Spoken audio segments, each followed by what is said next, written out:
Let's begin with font styles. Okay, so in font styles, um, again, as I mentioned, no, the nostalgic style or approach, it's appropriate if you have a design style like that. It matches to the font style as well.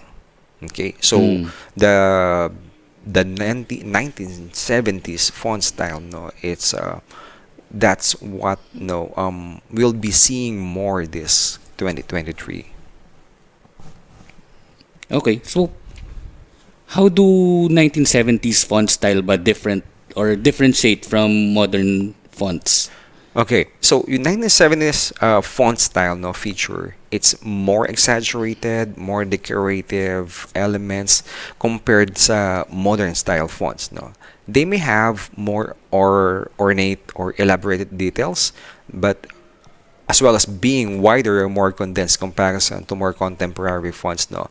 Yung modern style fonts naman kasi it's tend to be more streamlined, minimalistic, and with a focus on readability and simplicity. If you've noticed yung parang copper block style Mm. font Ah, style no, ah. yung I think it's okay to mention the Tootsie Roll na no, yung font na yon.